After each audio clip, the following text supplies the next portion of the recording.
by dawn, swallow your soul. Similar to if I kick in your teeth, swallow a soul. You a dub, W clan, y'all can swallow us whole or get snubbed with these two cans. If you follow my nose, I'm gold. Take a shot from the grassy knoll. I can school you with the Draco. This ain't the grassy no. Under siege, feel like Waco. Y'all should already know. Got this red dot mark on you, marks like ready go. You horse around, get around like a merry-go. Catch a big fish, I'm not Moby Dick, but there she goes. See that boomstick? Get your boom boom click, my flow. Make the room sick, then put the 666 below. Y'all like who this? Masking a MF like Doomis. I do this so deadly with mics like Dr. Loomis. This is Necronomicon music. What else would you expect from the Necronomicon, stupid?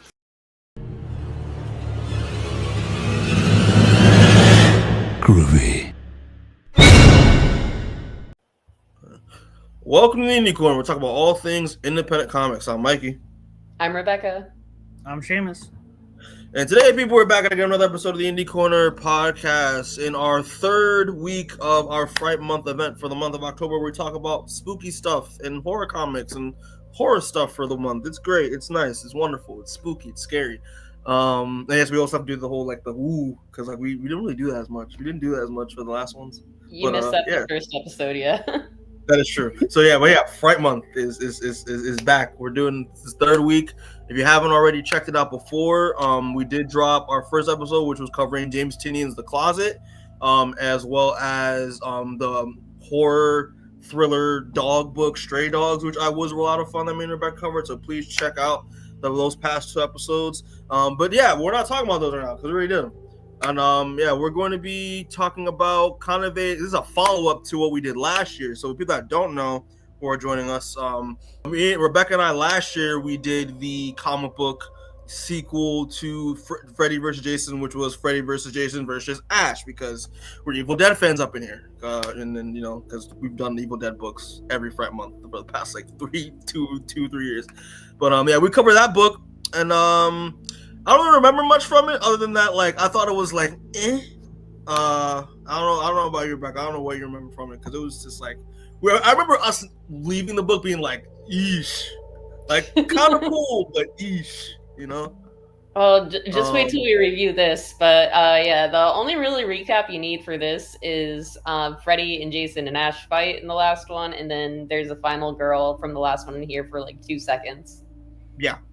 That's pretty much it. But yeah, we're covering Freddy vs. Jason vs. Ash, The Nightmare Wars, which is the sequel to the last series, which was published by Wildstorm with collaboration by Dynamite. And this is pre-good Dynamite. This was back when it was like, awful. So, but yeah. This was back when I was seeing ads in the back for some of those comics that they were releasing around now. And I was like, oh my God, that Gen 13 reboot they did. I was man. And they had Jim Lee's face in the corner, like he was all proud that they had the Authority reboot. Yeah, like guys, remember when I used to have my own thing called Wildstorm back in the day? Remember that? Like every time I saw that back page, I was like, Jim Lee, you've been through a lot. But yeah, thank you, Seamus and Rebecca, for joining me as usual, and I'm looking forward to getting into it. But for people you better be thanking me, dude. This was rough. I know, because we'll get into it. We'll get into it. But before we begin, please, if you are subscribed to us, thank you so much. We appreciate y'all. But y'all haven't yet, though, please like and subscribe. Please leave a like on the video, subscribe to the channel, hit the notification bell so you know when we drop new stuff. We appreciate it. There's good vibes up in here. So we really appreciate the support as usual. And it gives me an excuse to use that overlay, because that's all StreamYard will give me, because they're haters. So so we'll get right into it. So to talk about now Freddy vs. Jason vs. Ash #1. Thoughts on this cover? It's actually, this is the best cover in the whole series. The other covers are really bad in my opinion. So I was gonna say I don't like this cover, but then seeing the other covers, this ends up by default just being like, oh yeah, I guess it's the best, because they're just using pictures. They're just drawing over pictures. And you're like, okay, all right, that's better than what we're getting later. Yeah, the art's fine. It's good for what it is, but it's not exactly the most creative cover ever. Not really. It is literally just Photoshop, like painted or photoshopped like images put together, but it looks fine to me. I think it looks fine compared to the rest of the covers. And yeah, I forgot to mention this is written by Jeff Katz, who wrote Freddy vs. Jason the film, along with James Kuhoric, and the art is by Jason Craig.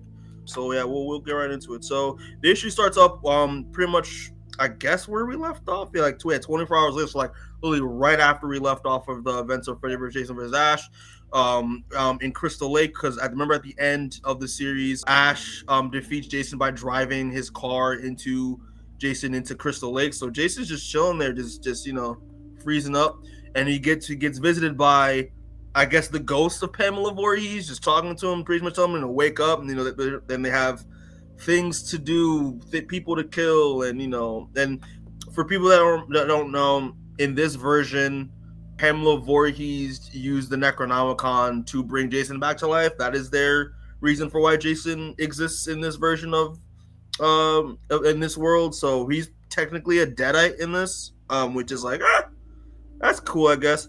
But we kind of get this page of of just like a bunch of just screenshots of like the Necronomicon and pretty much what we've experienced in the last volume with Ash, Carrie, who was the love interest of the last issue, final battle between Jason and Freddy and Ash, and obviously at the end of that we had Jason look more zombie-like and disgusting, and he takes the machete and puts it in his stump, similar to copy Ash pretty much. But yeah, pretty much it's just pretty much like a little bit of a recap of the last of the first series. So it transitions to a bunch of military FBI, like a bunch of military government agents circling the area of the area where the Necronomicon is to try to retrieve it. And they pretty much mention this thing called Project Black Book, which is something that this government agent, I'm not gonna say his name because I don't remember his name at all, to be honest with you. He's just there. They go and retrieve the Necronomicon, as well as to try to also search for Jason's body to see if they can make military weapons and stuff from it, because obviously that's what the government does with Necronomicon. They want to use it to experiment on things and use it to take over the world and create weapons, because the military sucks. So they thaw out the Necronomicon. The leader here receives it, and they need to send it back awaiting translation. Then they start to send a diving team to maybe just see what other remnants remain. And while they discover Ash's car, and they get pretty much ambushed by Jason, ready to attack them. He starts stabbing, and they're screaming, and just blood and stuff. One of the divers tries to reaches out of the hole for help. The guy tries to pull him out, but yet that again, Jason thwarts him, comes out of nowhere, and starts going on a killing spree. And I would say this is off rip. Jason Craig's art, it's kind of trash, but I think the violence and the action is it's cool to look at, So Jason starts hacking away at these guys. They try to shoot him, but obviously Jason can't be killed. He eats the bullets, and then he gets. And these other guys try to fire these tasers at him, but it has no effect. Jason just rips the taser prods out, throws it into the water, electrocuting them all, and yeah, pretty much Jason ends up finding his hockey mask, which at the end of the last volume, he just has he only has the top half of the mask. The bottom half is broken. He puts it on, and he just walks into the woods. Transitions to Franklin, Michigan, where we get to see our hero, the chosen one, Ash Williams, with Carrie, the love interest from the last volume, barbecuing away, pretty much going on a little bit of a monologue of what happened in the last volume. The fact that he's finally at peace now. The fact that the Necronomicon is apparently in his eyes gone, and he defeated Jason and Freddy. And while he's grilling burgers, and I love how it says on his apron, "All hail to the chef," as a nod to Hail to the King from Army of Darkness. He gets the doorbell rings. Carrie opens the door, and then we get this woman by the name of Dr. Maggie Burrows, where she tries to ask where Ash is. She's looking for him. And yeah, she pretty much said that she's been working with a psychiatrist named Neil Gordon, and she pretty much wants to recruit Ash for a special group study that she's working that her and Neil are working on. and she actually wants to know if Ash has any nightmares lately. He says no. He pretty much, points to his chainsaw, his any chainsaw, and is like, listen, I'm retired, I'm all good. You can, just get out of my property, and we can just move my way because, no Deadites, no Necronomicon, no Jason, no Freddy. We're good here. Leave. And she pretty much does, but obviously her offer is open if he changes his mind. So while she leaves, Ash reassures to Carrie that everything's fine. Jason and Freddy are gone, and they have really nothing to worry about. Their reality is monster free. While they're getting ready for their party, he realizes, he has no alcohol, so he has to go make a store run real quick. So he gets in his car, he leaves, and we get literally right as his car drives away, we hear the and Jason is coming out of the bushes, moving towards his house. And while this is happening, we see a girl wake up screaming. And we get introduced to Stephanie, who pretty much wakes up from an alleged vision or a nightmare and is yelling to her father that Jason is back. So transition to Ash at the supermarket getting beer, and pretty much is doing what Ash does, making jokes, being charming. And while this is happening, he's talking to the register cashier about a shindig that he's hosting, and while he's explaining to her what's going on about his plans, Jason breaks into the house and begins to attack Carrie. It transitions to these two other characters. Again, a lot of these things with Jason correct everyone looks the same to me, so I'm forgetting if these people are actually important or not. But they are watching what it appears to be. And they're in the movie theater, what appears to be watching Army of Darkness, because we see Evil Ash on the screen, and yet once the scene transitions in the theater, we see Freddy making on the theater screen making a joke, being like, I feel like I've seen this flick before. And he starts to reach his hand out. The girl screams and is saying, "Jacob, Freddy's back." And then at the same time, Carrie is defending herself against Jason. While Ash is about to leave the supermarket, he notices a bum moving a shopping cart, an S-Mart shopping cart, and looking like he's wearing like Freddy Krueger attire. And he realizes, oh wait, Freddy Krueger is back. Then he rushes immediately to Carrie. Transitions to this government leader guy. Again, his name isn't irrelevant. He's talking to this guy named Agent Carter about how they have about their plans with the Necronomicon, and the fact that their plans are to, alleviate the Necronomicon to, bring out an army of darkness that they can control, and the fact that they need a secret weapon to do so, and that secret weapon, which is listed in the page that just shown in the pages of the Necronomicon, is none other than Freddy, because he has manipulation over. If you have manipulation over the dream world, that is a way for ultimate power, or whatever. They need to recruit him for the program. So it transitions back to Ash barging into his home, screaming out for Carrie, but realizing that he's too late because everything is wrecked. There's blood everywhere, and then he pretty much notices the body of Carrie, but notices that from afar outside on the porch that Jason cut her head off and put it onto the hot grill, and he's pretty much is like, "Oh no, you killed my girlfriend that I had that last arc. I'm gonna kill you both now. I want vengeance." And then while he's saying that, he gets interrupted by Carrie's parents, and they're accusing him of murdering their daughter, and that's how issue 1 ends. So thoughts on issue 1, people? It's an okay story. It's a lot. It's a lot.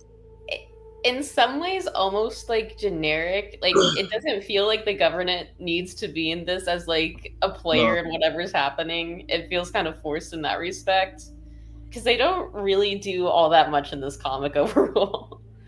It's more just, setting up everything so we can mash our action figures together again. Yeah. And as far as that goes, I think it's okay, and I'll talk about this later. I think there's like some ideas in here where it's like I can see where they were going with this. Like, I don't know if we've said this quite yet, or if we kind of skipped over it. Like the lady who's trying to, take all the final girls and get them together. I think that's like a fun idea. In execution, we'll talk about how it doesn't really work.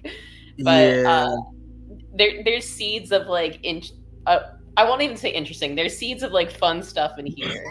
I don't think it lands it though. Interesting is kind of that's questionable. But yeah, when I was reading, I was like, because I didn't really know what to expect. Well, outside from the cover, because we see the Capitol in DC in the cover, but I was like, why is the government here? Why is the government? Why did the government need Necronomicon for? Like I was just like, it did see very generic, or just like Jason Katz being like, okay, we need something to like continue this, because like we need something to hook. Let's have the U.S. government try to steal the Necronomicon, just cause. Yeah, Seamus, what are you gonna say? It reminded me of one of our other favorite fan fiction-esque adaptations. Oh, I know where you're going with this. Yeah, you know where I'm going with this. It did remind me of Devil May Cry, the Netflix show. The way that it was like, hey man, just because you can talk about whatever you want doesn't mean you gotta. Like we all like I am all for a story criticizing the United States government, but I'm not coming to Freddy versus Jason versus Ash for that. Like that's not why I'm here.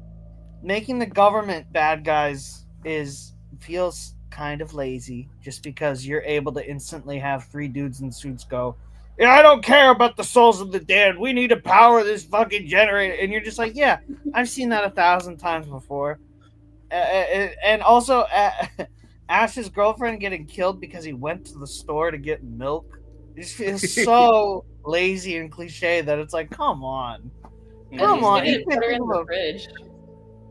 Yeah, it's just like, she didn't get fridge, she got grilled.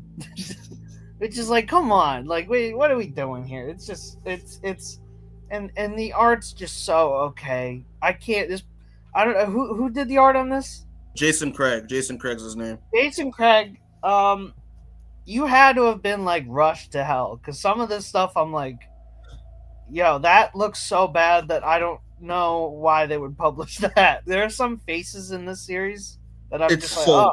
Yeah, it's so bad. It's so like we'll talk about the art, especially next issue, with how they draw the women in this. But because Rebecca, do you remember? Like because I remember Jason Craig's art not being good in the first series either, but like it wasn't as bad as this. It wasn't consistent in the last series, but it's even less consistent here. Yeah, for sure. But yeah, let's continue, because let's continue. Let's get this over with. Yeah, so yeah, Freddy versus Jason versus Ash, Nightmare Warriors, issue number 2. Rebecca, I think you got issue number 2. Yep. I don't know if we want to say anything about the cover. It's just Jason. It's just Jason, and plus, like the covers are supposed to like connect together. I believe, right? Like it's right, yeah. I think from here on out, it's all just like one of the characters on the cover for the rest of the covers. Yeah. But if we want to hop into the issue, this will be a pattern, picks up right where the other issue left off again. It's less like they're writing each issue to be its own issue, and more just like they took their script and split it up into 6 parts. We pick up with Carrie's dad finding her body and accusing Ash of killing her. Ash denies this, saying he loved her, and he runs off as he hears police sirens, and we see that somebody has been watching Ash, saying that wherever he goes, Jason is sure to follow. He said he loved her when they only met for 1 volume. Crazy, bro. Don't worry about it. Another thing, too, as I get into this, and this will continue for the rest of the issues, there's a lot of moving parts here. So, like, every other page, we cut to someone different. So you'll hear a lot of meanwhiles and laters and over with this group of characters in the summary. But meanwhile, we cut back to the government, and we see them using the Necronomicon and what I assume is some kind of alien tech to bring Freddy Krueger back to life as just like a normal ass guy. Like, he doesn't have the burns or anything. He's just a guy. Like I said, we're doing a lot of cutting to this. As this happens, we cut to the group of survivors with the doctor, Maggie waking up and saying daddy's back.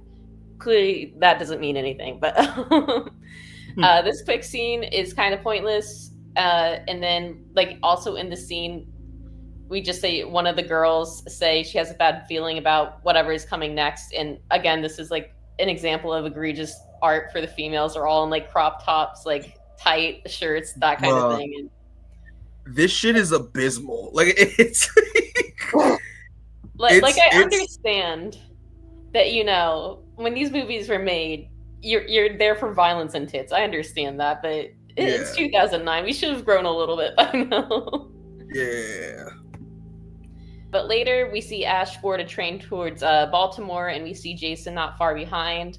Jason makes it to a freight car, and as two train hoppers go to catch the train, he immediately disposes of them. Back with the survivors, we see another girl and her dad join. This is Stephen and Stephanie Freeman, who are from Jason Goes to Hell. Notably, Stephanie was a baby in that movie and is distantly related to Jason, but other than that, she's not special because she was a baby in that movie. As she meets the others, she screams and falls to the ground, seizing. Again, we're cutting back every single page. So at the train station, and this is out of nowhere, we get a scene of attempted sexual assault. But before anything can happen, Jason teleports and stabs one of the assailants in the dick. He rips the guy's head off. He curb stomps another. And then, unfortunately, this isn't a Jason is an ally to women moment, as in the process of all of this, he also decapitates the woman. Which I thought was like, that was a little necessary. Like, he could have just walked away, but I mean, I guess because Jason's a killing machine or whatever, you know, I guess that had to happen, but. Yeah, mindless killer, I get it, but also we didn't need this in here. That's what I'm saying. You could tell it was written by one of those dudes who grew up in the 80s who's like, yeah, and then they try to rape her, but then Jason comes in and he kills everyone. But then Jason's still a killer, so he kills her too. And you're like, all right, man. Maybe go sit down for a second. I don't know. Come up with something a little better and come back to me. Also, like, because Rebecca, you said that Stephanie's from Jason Goes to Hell, right? Yeah. Okay, because you're the expert, so you know. Because, like, the way how old is she in this? Because she, like, they make it seem like she's a child, but she's drawn like she's, like... Everyone in this is drawn like they're, like, early 20s. Like, one of these characters is a mom, and she looks the same age as her son who is. Yeah, it's weird as fuck. Learn how to draw women. That's all I'm saying. But to move on, over in DC, we see the government is interrogating Freddy. They want to know how he got his powers and if he used the Necronomicon to obtain them. Freddy is implied to say yes and insists he can show them how to use it. However, they're interrupted with news of Jason's killing spree, and they send a team out to go catch him. Elsewhere, Ash finally makes it to I'm just going to call it the therapy house, demanding to know where Jason is and saying that he's going to pay for what he did. Maggie insists that Ash join them, and the rest of the survivors all have some sort of special ability that allowed them to survive Freddy Freddy or Jason. Most of them don't actually have an ability. There's like one girl who's psychic, and the rest just kind of have like visions, but they're not that special. And then, of course, Maggie says if they team up, they can defeat them once and for all. Steven says that this group is a waste of time, and just as he says this, Jason bursts through the front door, immediately bashing this guy's head into his body. Ash rushes to grab his chainsaw, but before he can start slashing, our mysterious narrator, who was following Ash earlier, comes through the wall and hits Jason with his truck, and reveals that he's Jason's most famous final girl, Tommy Jarvis, and he's here to kill Jason. And that's issue 2. Yeah. Okay, I will give it this, right? I'll give the issue this. I thought the kills were really creative in this. I liked seeing Jason stab a dude from behind, and it kept like genitals through like from behind him. That was crazy. Like that? That was cool. It was a cool kill. Did you like the part where he murdered the victim too? And as her head came off, you still saw the tears in her eyes from when she thought she was gonna be raped. Did you like that bit? No, I did not. That I was like, did you miss this the part? This video that gets us canceled for real. Yeah, did you miss the part when I said that was unnecessary? But yeah, I the part where you said I liked it. I think some of the kills are interesting in this, especially that last kill with I guess it's Neil, getting his like head caved in his body. This is just it's so much going on. Like literally, you're going back and forth and back and forth and back and forth. There's no time to like breathe at all, which is like annoying. I get what they're trying to do with it, but it's really annoying when every other page you're flipping through when you're like in a completely different place. Like it doesn't feel like it's fast paced. It just feels like it's all over the place. If they spaced it out more, especially going forward as the characters split up, I feel like it would have worked better. And again, I already touched on the misogyny in this, but this and the next issue, the misogyny are really bad. It's crazy. Also, but I also do. I was gonna say, at least Crossed has good art, man. Yeah. At least Crossed had the decency to be like, all right, we're gonna go crazy, but we're gonna have some good art at least. I also do find it funny that like Freddy appearing, he just looks like regular Robert Englund. Does Robert Englund ever like just appeared normal in the Nightmare on Elm Street movies before, or no? There's one where he plays himself. If you ever watched New Nightmare. Yeah, New Nightmare. I heard about that one.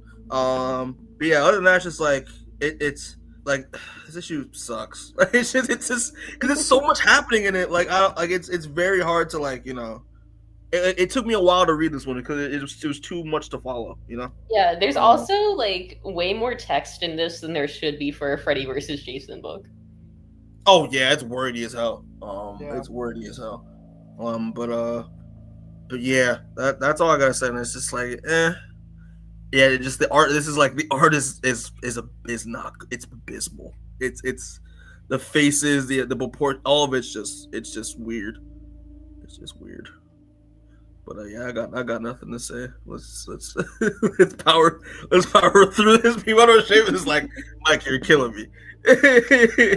We're doing Tinian Tober next year. We're not doing another one of these fucking things. There is no other one of these things. But yeah, all right. So we'll get to the next one. So, Freddy vs. Jason vs. Ash, Nightmare Warriors, number 3. Thoughts on this cover? Just Ash, just being Ash. Again, yeah, all the covers connect. So, I mean, it probably looks better, like just all put together. But no, separately, it's just like, it's okay. Also, just random tangent. I think I said this last episode too when we did the first volume. I fucking hate the logo. The logo's disgusting. Like it is as a designer by trade, nasty. I think the logo that I made for the thumbnail is a way better alternative than this garbage. It's just the fonts are it's just chaotic. It's all chaotic and just the colors disgusting. Anyway, yeah, we'll just move on. But yeah, so Freddy vs. Ash number 3. All right, so it picks up with now the military and the government trying to ambush Jason. They all put their sights on Jason, and they need to pretty much capture him alive so they can experiment on him or whatever. And then they lay their sights on him, and we get this disgusting face. It's just, oh my god.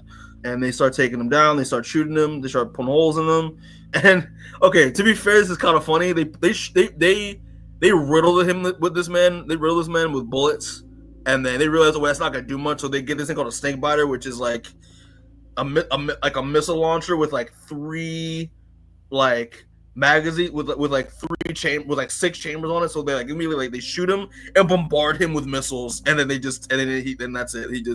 He's just down. Transitions to, I'm gonna call them the Survivors Club because why not?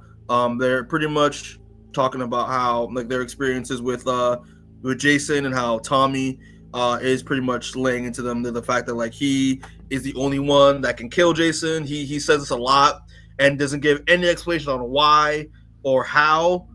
He just says, I'm the one to kill Jason, so it's just okay, I guess. And Ash pretty much affirms to everyone that obviously he's killed them before. He thinks he can do it again.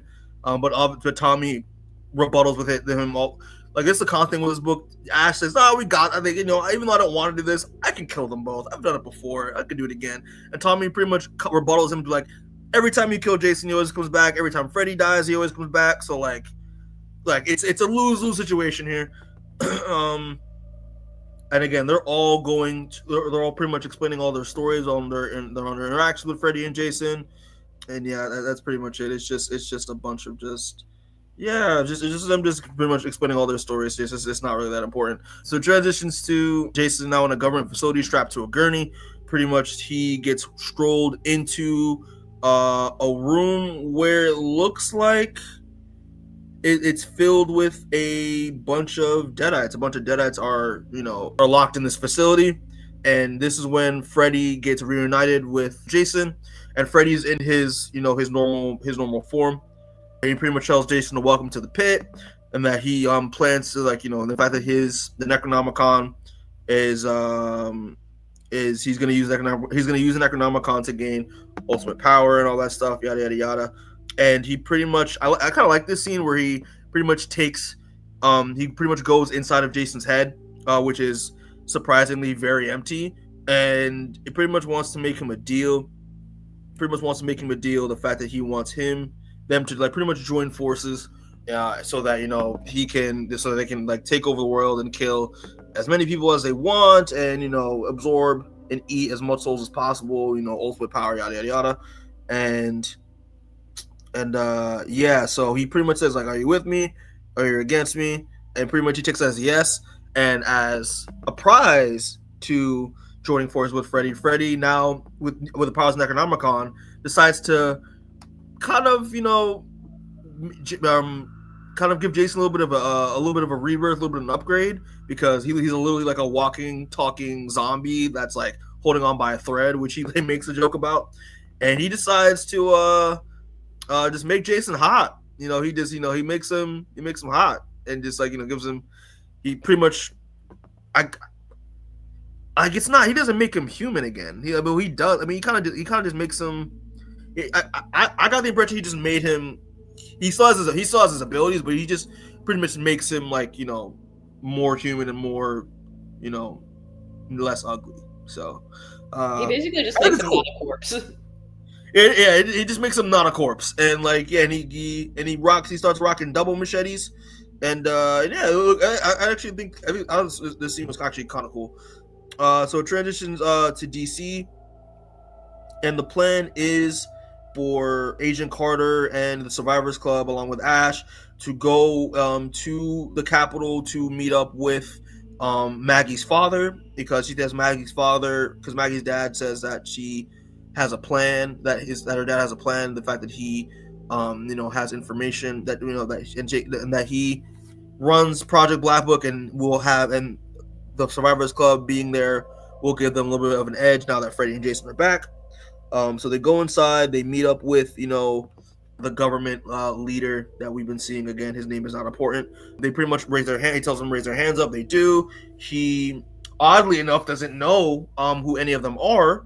And she pretty much is reassuring them, hey, we have information about Project Black Book that we can offer. And he decides to pretty much for now just to lock them up and figure out what they're going to do with them. So it transitions to them all in their cells, and Ash, being the brainwaz that he is like, hey, wait a minute, I thought she said that the guy in charge was her father. It's like, hey, why'd she introduce herself to that Russell character? Oh, his name's Russell. Again, that's why I forgot it. That's a terrible name. So then if y'all are kind of leaning on towards what's going on, Russell puts Maggie in the room with Freddy, and it's pretty much Freddy haha, I kind of fooled y'all. He turns into his normal form, and pretty much just reminds him, hey, listen, you thought you could lock me in a cage when I literally have the power of the Necronomicon absorbed into me. And he lifts up his chest, and the face that's on the Necronomicon is literally on his chest, realizing that he's the reason why his powers are back but also enhanced is because the power of the Necronomicon, he's absorbed it, and they're pretty much one and the same, pretty much. And that they say that, and that the power of demon resurrection is in his veins.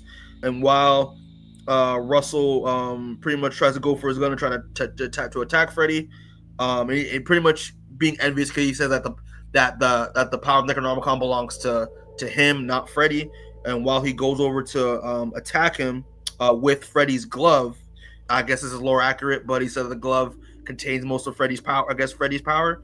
Maggie goes in front of him and pretty much tells him it's not smart to run with sharp objects, and takes the glove out of his hand and reminds him you never know when you might actually cut yourself. Stabs the glove into Russell's chest. Russell dies on the spot. Neil and whoever, again, they all look the same. All these girls look the same. Neil and one of the Survivor Club's girls are in shock, and we kind of get the disgusting reveal. It's so gross. I didn't put this page in here because it's just nasty and like very misogynistic. But we get the reveal that Maggie isn't Maggie, but Maggie is actually Catherine Krueger, Freddy Krueger's daughter. Freddy pretty much uses reality warping powers to put her into to show her true form. She takes her glove, and one of her razor gloves, and stabs Rennie with it. And friggin' Freddy's wiping up tears, being like, "Oh, that's my girl." And Tina, who is the psychic, the telepath, can feel what Rennie's feeling, because Rennie was the empath, but yeah, but she's also psychic. And knows that she's dead. The alarms start going off, and Tina uses her telekinesis, because she just has telekinesis. I guess this is a Dream Warriors weapon reference, to break open the cage, to break open the cell they're in. And right when they're about to make their escape, are acquainted by Jason and Jason and Freddy's now Deadite army. They start slashing people and trying to make their escape, and start like killing everyone in the facility. And while Ash, Tina, and the other ones start making their escape, Tina uses her telekinesis to kind of block a path so Jason and the Deadites can get to them. And pretty much the page ends with now Jason and the Deadites making the exit out of the government facility to wreak havoc on the citizens of DC. And that's how issue 3 ends. So thoughts on issue number 3? I know it's a race to the bottom here, but this might be the worst issue in this book. Yeah. There's so much I don't like here. I don't like Jason's redesign, either one of them, where he's half-faced or where he just has a flowing mannequin in his. You don't like hot? You don't like sexy Jason? No. Maybe if they made him sexier, but this isn't doing it for me. Yeah, you don't like the summer that I turned pretty Jason. I kind of like it. I kind of like it. I'm not used to seeing Jason that way. Obviously, we barely touched on the elephant in the room in this comic. I'm not going to get into it, but that whole sequence is awful. I hate that so much. What, the Catherine Krueger like reveal scene? Yeah. I was like, this is so unnecessary and just like ridiculous. Disgusting. Ridiculous bullshit. Because she's also like a final girl in one of those movies. It's been a long time since I've seen that movie. I don't think anything like that happens in that movie, though. Yeah, I looked it up because I was like, while I was reading, I was like doing research, because again, I think I've said this before, even the last time we did in the last volume last year. I've never really watched the Nightmare on Elm Street movies, so I didn't really know much of the characters. So I looked her up and I was like, oh yeah, okay, she's actually like, yeah, Freddy Krueger's daughter is actually like a thing. And it said that she first appeared in Freddy's Dead: The Final Nightmare. That's the one before they started rebooting it. Yeah, so it was that one. So she's only appeared in that and in this, and that's it. If they want to turn her into X-23, like, sure, whatever, but you don't got to do it like that. Yeah, that's all I got to say about this issue. Like, it just pisses me off.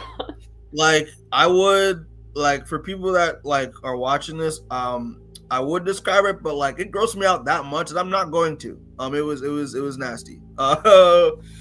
Yeah. And also I also thought that was kind of dumb that, like, okay, yeah, the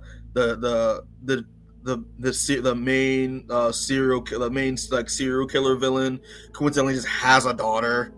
Like, I thought that was like, okay. But you can't blame this for that, because that was in the movies. But I get what that was in the movie. I still think that trope is dumb though. Like, even if I watch a movie, like, that's kind of stupid. Yeah. But yeah. Seamus, you got anything you wanna say at all, or you just vomit? Like, what do you want me to say? Like, this is just not. I'm not. Like, I already am not having a good time by issue 1, and now I'm on a 3, and Ash is still not doing shit.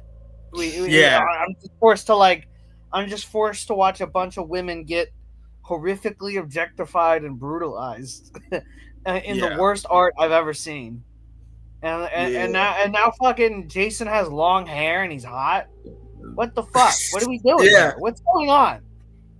What the fuck is like the biggest thing you can say about this entire series? What the fuck is this? It's ridiculous. It's so ridiculous. I'm like tempted to just tap out and just start reading like a better book right now.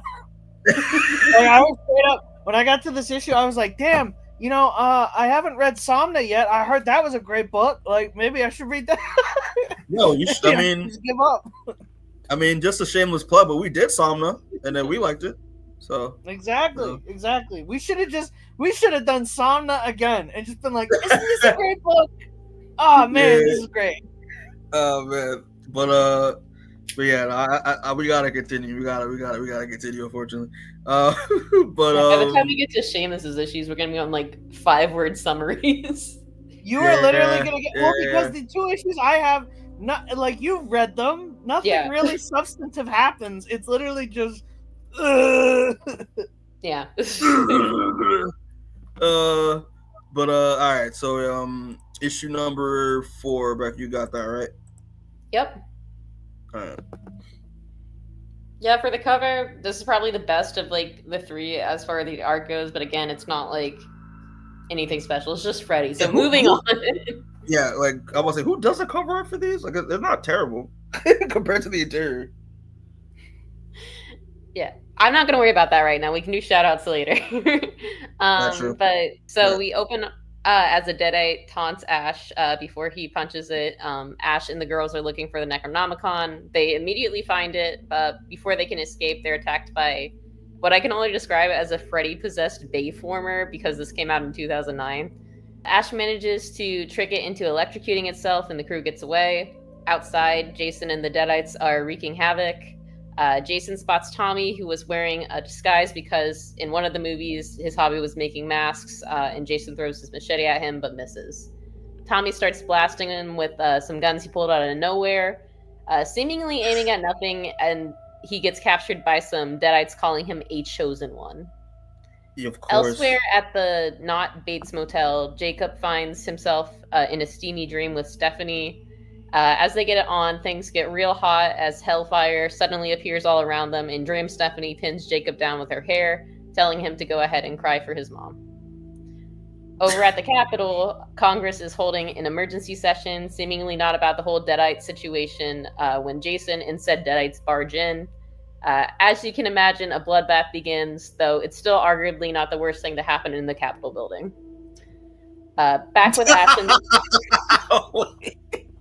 That was fire. A little bit of a lukewarm political humor for you all, but A plus, Rebecca. A+. Back with Ash and the girls, Alice's mom senses start tingling, and the 3 teleport into Jacob's dream. They arrive to see Dream Stephanie pull off her skin, revealing that she's actually Freddy, and the real skin Stephanie is also revealed to be in the room. Ash tries throwing some DVDs at Krueger like this is Hellraiser 3, but this has no real effect on Freddy. Freddy gives the whole "you have no power in the dream world" spiel, also mentions that he's not going to kill Ash yet because they have 2 other issues, so he has to come find him in the real world. And then he sinks into the bed, taking Jacob with him as a hostage. Ash finds a taunting invite from Freddy, inviting him to the White House, and the girls comfort the traumatized, skinless Stephanie. Using her dream powers, Alice heals her before waking the group back up, but obviously Stephanie is still fucked up from the experience by the time they wake. I like the fact that once they put her skin back on, they leave the dream world, and they're just like, oh yeah, she's not actually messed up, is she? And then but then the girl's like, she's still mentally fucked up. You know? I mean, nightmares be like that sometimes. But anyway, in DC, we see everything on fire, and the broadcast from the White House begins, showing Bush address the American people. He says hope and optimism are really just dust in the wind, and he reveals himself as Freddy. However, this is arguably not the worst thing to happen during the Bush administration, as Freddy Bush announces his no kid left alive policy. Back at the hotel, Ash gives a speech. Back at the hotel, Ash gives a speech about how the group is down but not out. They gather some weapons, including Ash's chainsaw and boomstick combo, and the issue ends with them heading off to go fight. Huh. So do you guys? So at the end of Somna, do you think they flipped the dream sequences and the real sequences at the end of that? Because I think they did. I'm crying. I'll say this real quick. Because I know that Jason Craig does some that has doesn't really do most of the art in this issue. It's mostly he's replaced for most of the pages are done by Cruddy. Yeah, this art's pretty cruddy, dude. It's better than Craig's though. Genuinely, technically, it's better than Craig's. Okay, that's like being amazing. I can jump over this bar that's on the floor, you know. So I was looking at his art. I was like, okay, this is bearable. But then I went back to Craig. Better might be a strong word. I don't know. I think for this issue, I'm trying to say something positive. I think the idea of Freddy being president could be fun. I like that there are actual Deadites in this, because that was one of my complaints for the last series, is that there was no Deadites. Like the Necronomicon was there, but they didn't really do anything. I still think, as a whole, this book would benefit from being campier. There's a lot of campy elements, but it doesn't have that campy tone. And I feel like if they played everything more tongue-in-cheek, it would have worked more. Yeah, I agree. I my favorite part, the only thing I liked about this issue was the whole George Bush announcement thing. Oh, that was I was like, man, I thought that was this book isn't trying to say anything actually political. No, it's not. It's just. I was gonna say, didn't this book come out when Obama was in office? Could they not have just made it Obama? Why did they make it Bush? It came out in 2000, because I looked this up actually. It came out in 2009, I think in August. So I would have thought they would have known who won by then, but maybe it was too new to for them to really write about it. I don't know. I guess. Yeah. You know what? Keep Obama. Have Bush be a part of this dumpster fire. Yeah. Keep Obama out of it. Bush makes sense. Bush being in the center hub of evil, where Freddy takes over everything. That makes sense. Leave Obama out of this. But yeah, and I thought, this issue is just another and again, it's just, I did not like that nightmare sequence was just gross. It's uncomfortable. It just made me uncomfortable. It's just it's just gross. But yeah, that's all I gotta say. The artist changed. Torian is a better artist, but sure, that's pretty much it. He's in the context. He's not amazing, but he's it's artwork I think is much more bearable than Craig's, but it unfortunately goes back to Craig again. So I'm just but yeah, it's just All right, Seamus, take us out. I know. Man. Listen, there's not much for me to take home at this point, just because. Yeah. So, issue 5, baby. We're near the end. We're almost there. Hold on for a second. This cover actually is not too bad. Yeah, this is a real cover, or it could be. This feels at least a little like they tried something. Honestly, I thought it looks kind of like Jock. I was trying to check if Jock did the cover, because I was like, this looks like early if Jock did this cover, there's no way his name would ever be anywhere near this. He would hide that shit. Yeah, oh, he did. No way! Oh my god, that's dude. so funny. Jock really did erase his name off this fucking book. I know Jock art anywhere, bro. Yeah, right. Which is why I think it's not. Which is why I think you're right. The cover is not bad. It's so funny because all of us instantly go, "Oh wait, this one's not bad. This one's pretty good. Oh, it's by Jock. Yeah, that makes sense." That makes sense. He fucking gets out of there. No. Anyway, I'm just gonna get on with it because I'm fucking. Just go through it, bro. Just go through it. We looked at Doc's art. We got a little reprieve. Anyway, so the issue opens. I know last issue ended with the heroes triumphantly running into battle. This issue opens with them completely stopped talking about how Washington D.C. is taken over, which was like, yeah, we know. I've read the book. Sadly, I've been reading this book. Yeah, so they're trying to devise a plan to get into the White House, and that's when the fucking just blood starts raining and shit. And you're like, okay, all right, cool, man. And then the U.S. government shows up. The army starts shooting shit, and that's when they're like, oh, cool, all right, well, we don't need to do a plan. We're just gonna follow the U.S. Army into the White House while they attack it. And then it's a bunch of pages of the U.S. Army versus Deadites. Sure. At this point, you could throw anything on this book, and I'd be like, all right, whatever. Yeah. So there's a giant spirit vortex over the White House. Freddy's fucking disembodied face shows up above it, and then fucking lasers a helicopter and a bunch of helicopters by just screaming at him or whatever. Sure. So Ash and the girls are running across the White House lawn. Ash is throwing out, all right one-liners, and you're like, I guess, I sure.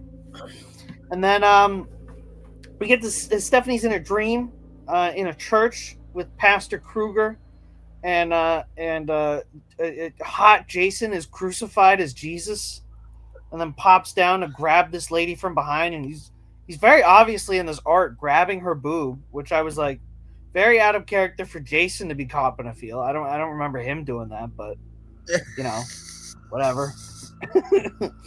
And so yeah, Freddy Krueger's the priest, and yeah, he's trying to reveal something. He's like, "Ooh, you got some secret about you," and that's when he is like, "Stephanie's actually a Voorhees," and you're like, "Yeah, okay, all right, man, cool, whatever." And then she starts choking Freddy, and she slices him in the dream, and he turns into the bugs and shit, and she stomps on the bugs, and then she runs out, and then she's fully got the Jason mask on, and she's like, I'm gonna kill Jason. Ooh. Whatever. I'm sorry, the panel you have up, this art again, just so bad. It's so bad. It's terrible. It's so terrible. The way that second that big panel's drawn in the middle, I'm just like, what the fuck is this? Dude, the proportion. Have you seen a woman before? Has this artist seen a woman in real life? They're hanging on for dear life. I really want to know what Jason Craig's art looks like now, if he's improved at all. I would hope out so. of the industry probably. If this is any indication. Yeah. But yeah, so we're in the Oval Office, and Freddy's got the boys captured and crucified like Jesus, because I don't know, we need 80 Jesus allegories in this fucking book. We use Zack Snyder. We need more. We need more Jesus allegories. We need more crucifixions. And so some bullshit happens. They start betraying each other. Yeah. They just start fighting because it's the end. They gotta fight. Literally for no reason. It just happens. Literally no reason. They just start going like, "Ooh, we gotta fight now because it's the end." And Jason gets cut. They throwing each other around the Oval Office. Jason gets stabbed through his chest, but he's a fucking zombie, so who cares? And so in the middle of this really dumb fight, a tank bursts in and immediately shoots Freddy Krueger in the chest, and it's Ash driving the tank. And you're like, cool. This book might be back a little bit now that Ash is in it again. Because it feels like this entire book, Ash hasn't really been in it. It's Freddy versus Jason versus Ash, but Ash has just kind of been running around with a bunch of girls going I don't know what's going on, babe. And you're like, okay, can he do something? Can he do anything? This moment kind of brought me back to the light, because I'm like, that's some Ash, that's some shit that Ash would do. But then and it gets back to being terrible. The rest of the book's terrible. Yeah. And then he gets out, he frees Neil. They're all like, oh, you gotta be just in time, kid. Let's start killing these guys. And you're like, all right. Freddy's on the front lawn. and he gets held up, and and Alice is like about to shoot him and shit, and they're trying to have some fucking stupid conversation. Freddy Krueger's like, "I'm gonna kill you," and then stabs Alice, and then Alice uses her fucking like spirit powers, and then like fucking lets her soul out and fucking gives it to Jacob, and Jacob freaks out, and then gets like the power of like fucking Jesus Christ and shit. He's like, I'm the Dream Master, and I'm gonna kill you, and it's like, what the hell? And then that's how the issue ends. That's it. And Rebecca, the reason I think this last page made me smile and it made me think of Rebecca, because I remember Rebecca, my boy, our boy's in here. So I've never seen Freddy, the Dream Warriors before, but Rebecca showed me one clip. I think showed me and Christian a few years ago of this boy from Dream Masters, the what's his name? I am the Wizard Master. I am the Wizard Master.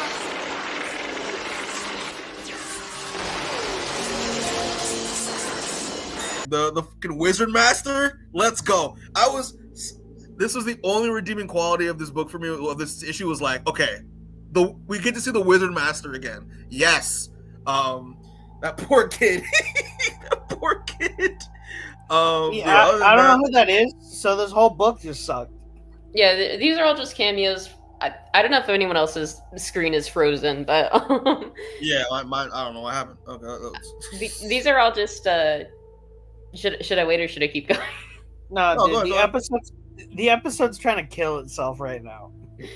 All right, these are all just previous characters who have died. Everyone in here is from Dream Warriors, though.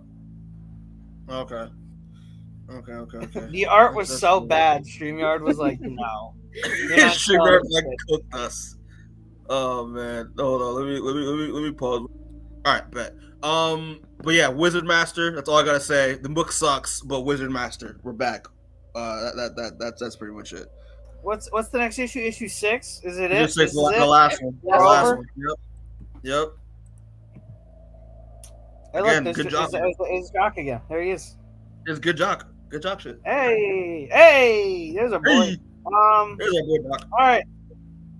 So Jacob starts using fucking like wizard powers to like shoot lightning, like Palpatine at everyone, and and everyone looks weird, and they're shooting lasers everywhere, and they're fighting deadites and stabbing people and shit, and so the spirits try to talk to Freddy, and he's like, "It's over, man. It's it." And Freddy's like, it's not over, and he just stabs Jacob. And you're like, what? Why is Jacob just letting himself get fucking stabbed in the chest? I thought he was Jesus Christ. He was shooting lasers a second ago, and my man's gonna get fucking like, Yeah, it's out of nowhere. Rebecca, since you're a Freddy, you're a Nightmare on Elm Street expert. Who's this nun lady? Who is she? That's Freddy's mom. That's actually Freddy's mother. Yeah. A nun gave birth to him. That is insane. Yeah, you don't want to know how that happens. No. It's terrible. Yeah, okay. I gotcha. So then what? And then we cut to... now Jason is fighting fucking Neil. They're doing like judo kicks and shit. That's Tommy. Remember the chosen one? Remember he said he's destined to kill Jason, but doesn't know how. Who cares? They're all fucking white dudes who are drawn the same, man. They all look the fucking same. If they didn't want me to mix any of these people up, they would have drawn them differently. He said he's the only one to kill Jason. He has a way. We don't know what it is, though. His way, allegedly, is just like a fucking rock. And it's like, what you were building up this... He's like, I have a way to kill Jason. It's just picking up a fucking rock and beating him with it. And it's like, I thought you were doing a cool fucking... That pissed me off. I was like, this character's a waste of time. Jason's fucking fat face is like, and Tommy, this guy who's like, I've been destined to kill Jason. I gotta kill Jason. For a second, hesitates to kill Jason, And it's like, dude, you just said Jesus Christ sent you on this journey to kill Jason, and you had a special way, and now you're sitting over him about to kill him, going, but maybe I shouldn't. What the fuck is going on? And then he gets stabbed in his fucking chest. And then we cut away. We don't even finish the fight. We cut away to fucking Freddy doing his fucking like spirit head bullshit where he's just like sucking shit in. Fucking Ash is running around with his chainsaw and he starts fighting Freddy. And he breaks Freddy's arm and shit. And Neil has the Necronomicon, and Stephanie finally shows up with the Jason mask. And you're like, oh, I actually forgot about that, even though it was fucking last issue. So much shit's been going on, I felt like years ago. So then she stabs him in the back, and then Jason backhands her. And then that's when Tommy he fucking stands up with like a giant shard of glass and just decapitates him. And you're like, oh, I guess that's it. That's it. I threw my phone across the room. I was like, really? You hyped yourself up for just a decapitation? That's it? It's stupid. So then Freddy Krueger's fighting Ash, and he's like, oh, Jason's dead. I'm going to suck him off, and then absorbs all his souls and shit. And then he's like, now I'm like Super Saiyan Gold fucking Freddy Krueger. And so then fucking Neil is using the Necronomicon to spiritually like just laser Freddy Krueger. And Freddy's we got Nancy's ghost to do a spirit bomb with the Necronomicon. It's stupid. Yeah, fucking, and everyone's getting sucked in, and Freddy's like going even more Super Saiyan, and he's like, "Oh no, I can fucking do it." And the Necronomicon flies out of his hand, and then it goes over to Freddy and is like, "You're gay. Oh, I'm gonna kill you." And then you're like, "All right, what the fuck? Like, why is the Necronomicon now judging Freddy?" So then it sucks Freddy in. Freddy gets his skin sucked off, so now he looks like Robert Englund again.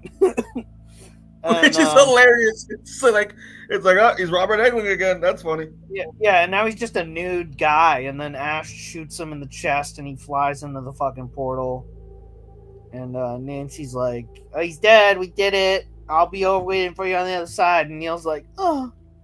It's like, yeah, dude, she's still dead. Why are you fucking freaked out? You want a spirit following you around? Let that lady rest. Fucking A. Yeah, so then it's over, and then and everyone just kind of is like, we did it, guys. And then there's just like a little tease at the end that's like, oh, but Jason can't die. And it's like, I don't know, dude. We kind of saw him get fucking murdered, like horrifically, pretty definitively.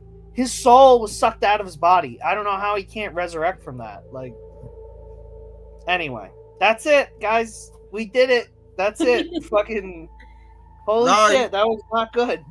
You didn't mention the end? You didn't mention the Freddy? The thing with Freddy at the end? The thing with Freddy at the end? Yeah. What thing with Freddy at the end? Really?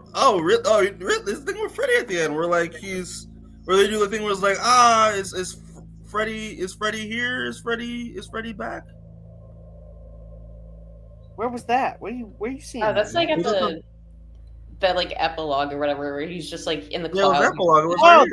That single page at the end that made no sense. That was just like, oh, here's Robert Englund's spirit head. Yeah, I'm assuming this is meant to hint at like an alternate timeline or some like bullshit like that. I don't care. Yeah, that's what I'm saying. Yeah. Even Rebecca, who like knows all this shit, it's indecipherable too. That's why I didn't mention it, because I was just like, well, what the fuck are they showing me? They're trying to make me go like, there's Robert Englund's face smiling at me in the clouds like he passed on peacefully. Yeah, like, I mean, it doesn't really matter because it didn't get another book anyway. It hasn't. Yeah, this thing came out, it came out like 15, 16 years ago, and it still hasn't. So, like, no. We don't gotta worry about it. I'm just gonna transition straight into final thoughts, if that's fine with you guys. Yeah. That's get me fair out of enough. Here. I think this book, all the premises it could have taken from between Evil Dead, Nightmare on Elm Street, Friday the 13th, between all of those, it utilizes none of them. Like in the first book of this, you know, there's way more like going in people's dreams and like there's not really too much he can do with Jason. He's just a killer, so that's fine. But there's not enough like Ash doing anything in this. Everyone's just kind of running around. It's too bloated. There's too much to do. It takes place in DC, and we don't even get a bit where they go to the Lincoln Memorial and Freddy's head is on the statue. So I don't know. Like, I don't know why anything is happening here. It's just kind of like forced into like a generic plot. It's in DC for no reason except so we can have government guys show up at the beginning and kick off everything. And it doesn't really deliver on anything that it kind of promises. Like I said, I think there are seeds of like fun ideas in here, but the book isn't fun. It's a slog to get through. That's what I'm saying. Like it's the worst version of the smashing all the action figures together. Because it's like if they were trying to do some like big Secret Wars crossover, but they didn't know what the fuck was going on half the time, and they were just like, ugh. That sounds like it's just going to be the next Secret Wars movie. Exactly. It's going to be the MCU Secret Wars is going to be this, and I'm going to be sitting there going like, kill me now, kill me. But there's not a lot redeeming about this book, because the only thing that could have been redeeming was that Ash like being fun and cool, and he's not even really in the book. He's just kind of like relegated to just like running around, just like not doing much, and you're just stuck with like Freddy and Jason doing a bunch of like really stupid supernatural bullshit that ends up not being fun at all, because it's so convoluted and it's so just all mashed together that you're just like, I don't know what's going on anymore. Like, Ash doesn't feel like the focus of the book, but none of the other characters feel like the focus either. Yeah, it's the most unfocused book I've ever seen. They're just jumping around. It felt like this was like the first draft a writer with ADHD had, where you're just like so like, because this is how it feels when I fucking write a first draft, and it's like, you know what I mean, and I'm jumping around, and then I have to go back 3 times to get a clear, concise story out of it. You know what I mean? But this just felt like they just went with the first draft and were like, ugh. And you're just like, this doesn't make any. You're jumping, because like you said earlier, they're jumping around too much. They're doing all this bullshit, doing way too much for what needs to be just like a simple story that you could have done in like, also 6 issues. We needed 6 issues for this. You serious? Yep. You could have done it in like 3, and I would have been like, cool. 1 Freddy, 1 Jason, 1 Ash, and just leave it at 3, and then we could have all gone home early. Yeah. Anyway, Mikey, we're not allowed to pick books anymore. That right has been rescinded forever. At least also, what I have to say real quick, I mean, this book is a whole mess.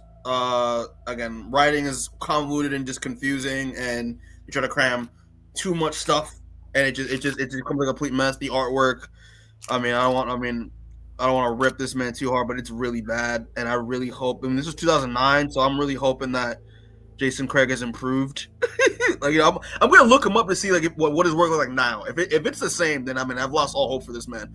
Yeah, this book was like a waste of time, and just like, yeah, they set up a sequel, but like it's just like, no, like it's just so. I said this in the beginning, like off camera before we started, but I was like, I'm really happy that this thing did not, because this was a treatment for a film, like same with Volume 1, like it was a treatment for a film. So I'm very, very happy that this did not commit. This entire thing, just to put it bluntly, it's a whole clusterfuck. That's what this comic is. It's a clusterfuck personified in comic book form. It's bad. It's just bad. Like again, like Rebecca said, there is some like fun, campy. There's hints of fun and like campiness in there, but it's just it's like finding gold in like a pile of shit. Like, you know, it's difficult. But yeah, I'm sorry that we did this. I was hoping that I was hoping different, because the last volume, Freddy vs. Nash, me and Rebecca, we thought it was like, we thought it was fine. You know, we thought it was fine for what it was. We didn't think it was like garbage. After we post this, can we do like a no context apology video? That would be funny. Yeah, we should do that. But yeah, what would y'all give Freddy vs. Jason vs. Ash, the Nightmare Warriors, out of 10, just to close it off? I'm gonna be generous and give this a 2 out of 10. Seamus? I don't think my rating can be aired. I don't Seamus? think You gotta say something. You You're gotta gonna say get something. age restricted if I give my rating. I'm gonna be. Like, what, you want me to verbalize that I think it is a like -8 out of 10? You really We'll want me to like it. sit Negatives up are here allowed. and yell like Brian Alvarez did after TNA Victory Road 2009 and sit here going -5 stars?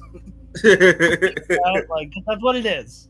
So for your sake, we'll just give you. You'll just say a 0.5 out of 10. Just give it a 0.5. 0. I think I said 0. We're I making said it -8. I'm not giving it a 0.5. Okay, 5. Yeah, 0. I didn't hear the 0 part. My bad.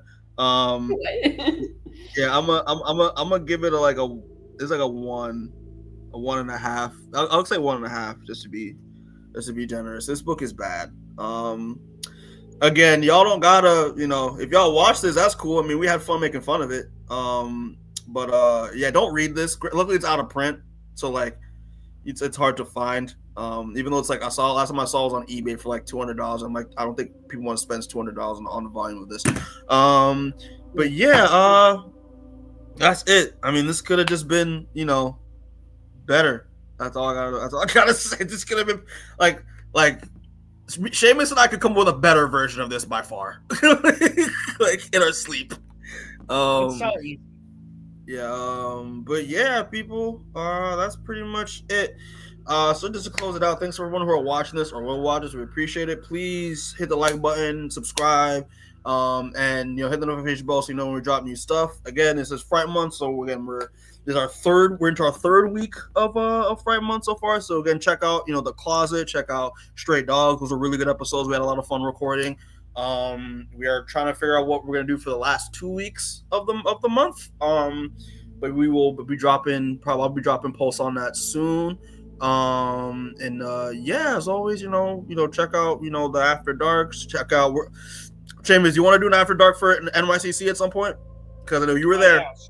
Yeah. So yeah, we'll be on the lookout for check out our comic book catch up. That was a lot of fun. Check out the interviews, check out the highlights, check out the clips, and all the other stuff we have on the channel. And as always, get home safe. We love y'all, appreciate y'all, and we'll catch y'all next time. All right, peace.